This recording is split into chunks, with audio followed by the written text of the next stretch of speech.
చూస్తున్నాం. హోం, ఆర్థిక, రెవెన్యూ, పంచాయతీరాజ్, నీటిపారుదల, హెల్త్ ఈ కీలకమైన ఈ శాఖలన్నిటికి సంబంధించిన శాఖల్లో కొత్తగా మంత్రులు అయిన వాళ్ళు ఇక్కడ వాళ్ళకి కేటాయించడం జరిగింది. ఇదిలా ఉంటే చంద్రబాబు నాయుడు ప్రభుత్వం రాబోయే 5 సంవత్సరాల ప్రయారిటీస్ ఏంటి, చంద్రబాబు ఎజెండా ఏంటి అనేది చూస్తే ప్రధానంగా 4 రకాల ఎజెండాలు కీలకంగా ఉంది. పోలవరం సోమవారం పోలవరం వారం అని చెప్పి 2014 నుంచి 19 వరకు వారం రివ్యూ చేసిన పరిస్థితి కనిపిస్తుంది. అయితే వైఎస్ఆర్ ప్రభుత్వంలో పోలవరం అనేది ఎఫెక్టివ్గా వెళ్ళలేదు.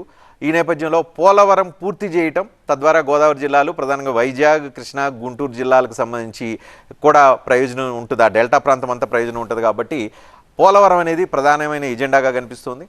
ఇక అదేవిధంగా అమరావతి, సంక్షేమం, ఉపాధి కల్పన ఈ 4 అంశాలకు సంబంధించిన కీలక ఎజెండాగా మనం చంద్రబాబు నాయుడు పరిపాలనలో మనం చూసే అవకాశం కనిపిస్తుంది. ఏమేంటి పోలవరం ఇందాక చెప్పినట్లుగా ఒక్కొక్క పాయింట్ నుంచి చూస్తే ఇది కేంద్రం నుంచి రావాల్సిన పరిస్థితి కనిపిస్తుంది. డబ్బులు కావచ్చు, ఇప్పటివరకు ఖర్చు పెట్టిన నిధులు ఆల్రెడీ 4-5 వేల కోట్ల వరకు రావాల్సి ఉంది రాష్ట్ర ప్రభుత్వానికి.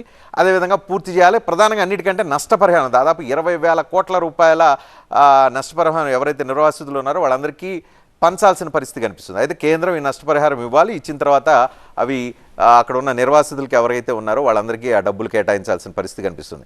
వీటిలో మేజర్ పాత్ర ఇందాక చెప్పినట్లుగా నిమ్మల రామానాయుడికి ఆయన పై ఎక్కువ బాధ్యత ఉండే అవకాశం కనిపిస్తుంది. ఆయన కూడా క్షేత్రస్థాయిలో సాగునీటి రంగంపై అవగాహన ఉండటం కూడా ఈ పోలవరంకి ఏమైనా అడిషనల్ అడ్వాంటేజ్ మనకి కలిసి వస్తుంది అనేది కూడా చూడాల్సిన పరిస్థితి కనిపిస్తుంది. నెక్స్ట్ చంద్రబాబు నాయుడు ప్రయారిటీలో అమరావతి చంద్రబాబు నాయుడు 2014 నుంచి 19 వరకు ప్రధానంగా ఆయన ల్యాండ్ పూలింగ్ మీదే దృష్టి పెట్టాల్సిన పరిస్థితి వచ్చింది. ఆ ల్యాండ్ పూలింగ్లో అనేక రకాల సమస్యలు, కోర్టు కేసులు, క్లియరెన్స్లు, వాటన్నిటితో 5 సంవత్సరాల కాలం పూర్తయిపోయింది. తర్వాత అమరావతిలో సింగపూర్కి సంబంధించిన ఒక ఏజెన్సీకి పూర్తిస్థాయిలో అక్కడ దాదాపు 6,000 నుంచి 10,000 ఎకరాలు ఇచ్చి ఒక పెద్ద ఎత్తున వరల్డ్ బిజినెస్ సెంటర్ పెట్టాలని చెప్పి ఆలోచన చేశారు. అది అతని చంద్రబాబు నాయుడు ప్రభుత్వం 2019లో పోయిన తర్వాత అవన్నీ పక్కకు పెట్టేసిన పరిస్థితి కనిపిస్తుంది. ఈ నేపథ్యంలో ల్యాండ్ పూలింగ్ ప్రక్రియ పూర్తయింది కాబట్టి ఇప్పుడంతా అమరావతి నిర్మాణం అనేది ప్రధానమైన ఎజెండాగా ఉండే అవకాశం ఉంది. 7-8 సిటీలు కట్టాలని ఆ రోజుల్లో ప్లాన్లు వేశారు, అవన్నీ అంతే ఉండిపోయినాయి.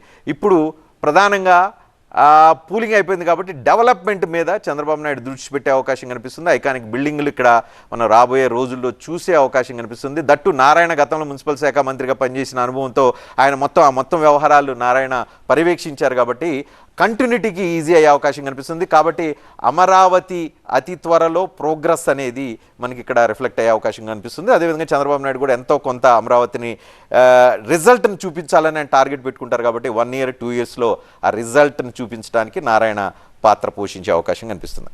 థర్డ్ ఎజెండా సంక్షేమం. 6 గ్యారంటీస్ పేరుతో, సూపర్ 6 పేరుతో మేనిఫెస్టో కూడా ఇచ్చారు. అదేవిధంగా అనేక అదనంగా నడుస్తున్న సంక్షేమ పథకాలతో పాటు అదనంగా సంక్షేమ పథకాలు అన్నారు.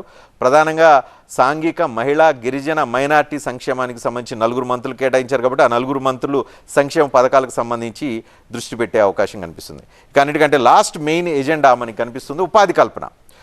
తెలుగుదేశం ప్రభుత్వం ఎన్నికల క్యాంపెయిన్లో 20 లక్షల ఉద్యోగాలు ఇస్తామని చెప్పారు. Every year 4 lakhs employment create చేస్తామని.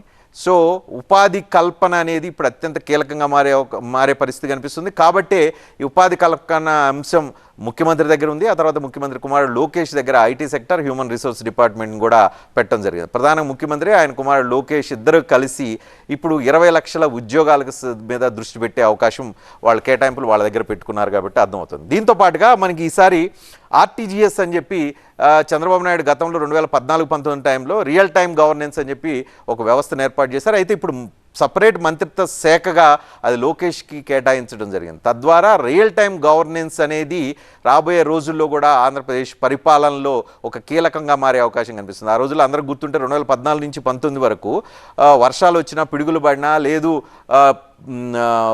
పౌర సరఫరాలకు సంబంధించి అంటే రేషన్ డిస్ట్రిబ్యూషన్ కావచ్చు, ఎవ్రీథింగ్ రియల్ టైమ్ గవర్నెన్స్ ద్వారా మానిటర్ చేసే అవకాశం ఆ రోజుల్లో జరిగింది.